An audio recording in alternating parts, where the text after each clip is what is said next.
I'd never met anybody who ever told me about anything personally knowing God or anything supernatural other than historically what I knew from stories from the Bible. Never met one person who told me they had a real relationship with Jesus. Never knew about the need to really come into a relationship with the Lord through Jesus. And I was busy getting it on. But you know, there's not enough excitement in the world to ever satisfy. You always gotta have more. And I like stuff that was edgy, you know, skiing, and I always liked aviation stuff. And so I started taking flying lessons. Then I thought it'd be more fun jumping out of airplanes. So I became a sport parachutist, and that really got me. I mean, I became obsessed with skydiving. It really consumed my life. My existence revolved around that 30 to 60 seconds in free fall and that 5-minute parachute ride. Then I had to do it again. It's like it's like a drug, you know. It's it's almost good. like an addiction. Oh, totally.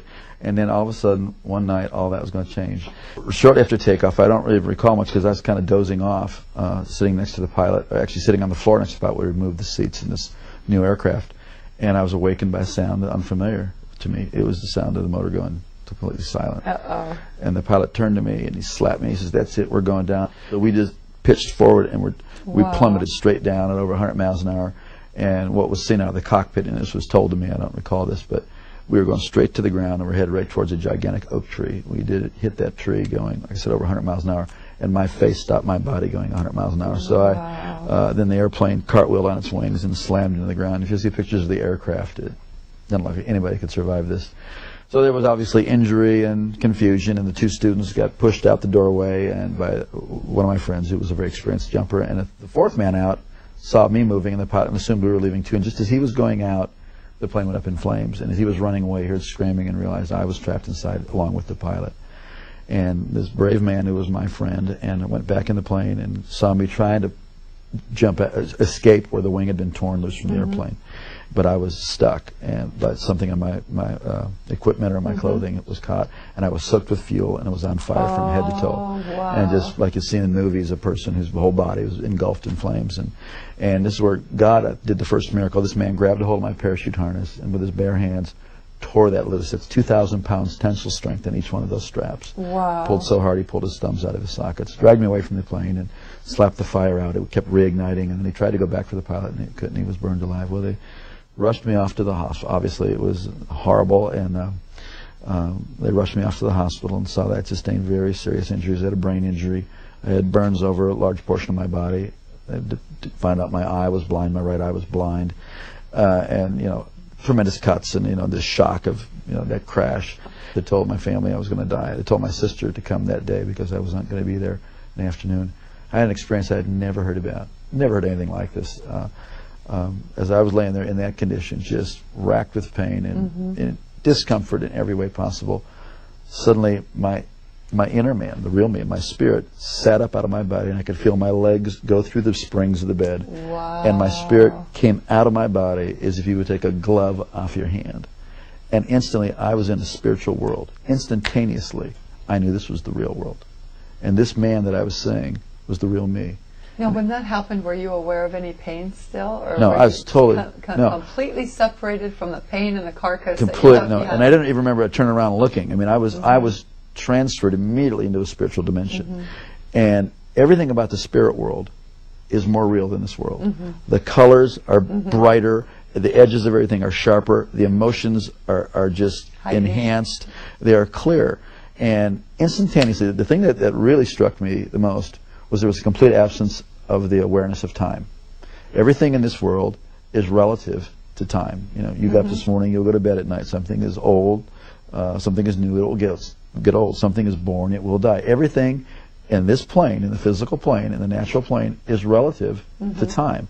But everything in the spiritual plane is relative to eternity. So what had been natural to be aware of time was totally gone. And I was totally aware of eternity. It is shocking. It is stunning to be conscious and to know what eternity is. Also, logic and reasoning doesn't happen there.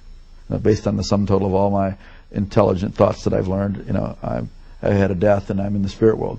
It's like you just know that you know that you know. It's like having a revelation constantly, and it was incredible. And I knew I was traveling. I could feel that I was traveling. And as I looked ahead, there was this pure white light. It was whiter than the whitest snow and brighter than 10,000 suns. And yet I could look right at it, and it was compelling. And it was like I was being towed. I was being towed like a tractor being, and as I was looking, I could feel this anticipation. Wow. But then simultaneously to that, on my right side, I could feel something, and I looked, and there was this blackness sweeping. Now this blackness, as I looked at it, instantly I was aware of its complete nature.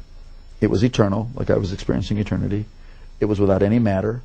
It was without any life. It was void, and it was forever non-negotiable, cut off from the source of all life. And the more that I looked at it, the faster it would sweep, and the more that occurred, the more intense the feeling of the nature of being cut off and sealed forever and separated. It is horrific. Yes. Horrific. You would not. I used to never be able to stand to be near anybody who could say go to hell after that, because you wouldn't want the worst person. No. You wouldn't want Adolf Hitler, Bin Laden, Saddam. You wouldn't want any human being to ever go in there. It was so horrible. And as that was sweeping, it got down to, it was eclipsing this light. So there was just it was like you're in a room and you close the door, a dark room, and there's a little space between the door and the door jamb. It wasn't a doorway. It was really, this was a real place that I was seeing and that I was feeling. And as it was closing, it was eclipsing, and now I'm standing on the very edge, the precipice of eternal separation. And I scream out of my spirit, I'm sorry, I want to live. Give me another chance. And just before that was to close, I was standing in the presence of Almighty God. Whoa. And instantly I knew I would never die for eternity. And that's mercy. It's unbelievable. Wow. And instantly I knew that this being who was off on this side of me, who I didn't see, but I was standing in this river of golden radiation. It looked like a moving river of golden light. And this river went that way, it went that way, it was underneath me, it was going right through me, and this river was alive. I don't know how to describe it, except that this it's called the river of life. This river was alive, and it's going right through me, and I'm more alive than anybody can imagine. I mean, this is the height of the experience of life. It filled up with life, and somehow I knew this being was going to take care of me for eternity. I didn't see the New Jerusalem, I didn't see any angels in heaven, I didn't see any people who had gone before me. This was the max. So I was so filled with just the love and all of God's majesty, all of His authority, all of His love, everything was just flowing through me. I was like vibrating like a tuning fork, the very essence of God's nature. But when God spoke to me, and not in a language like you and I are talking now, but the knowledge of His purpose, the word of His purpose, came in through that same light. And I was taken back to the same way I was sort of like being reeled in like a kite, and I went down through space and time, this dimension. As my spirit settled into my body, and I could start to hear out of these ears and see out of this eye, I came to in the room, materialized, kind of like they beam up on Star Trek. Right. And I heard myself speaking in this beautiful language that I had never heard anybody talk about before. The heavenly language. Yeah, it was a beautiful language. And when my brain turned on, I thought, what in the heck is this other language? And I was no longer, the person who was dying and dead was no longer, and I was born again and filled with the Holy Ghost. I never heard about that. You know, for years I wondered, what was that blackness and why did it sweep down to where it was just a sliver, like about a half-inch of white light? And years later, God revealed it to me. It was really a historical record of my life. That for all the years that I had lived, I was in darkness. And God gave me a space to cry out to Him. And in that space, it changed my future, my destiny, my whole purpose. God loved me the whole time. God was with me. But, you know, please don't wait until you're that desperate. We're desperate right now, and He's with you, and you have a chance today to cry out to God. It's not complicated. It's not religious. I mean, certainly my prayer wasn't all that complicated, and it wasn't about religion. It was about I needed life, and there is no one of us before God that doesn't need the whole life that He has to offer. It's usually fear that keeps us from doing that, or like we're afraid, well, I'm not good enough. That's the whole deal. We need God.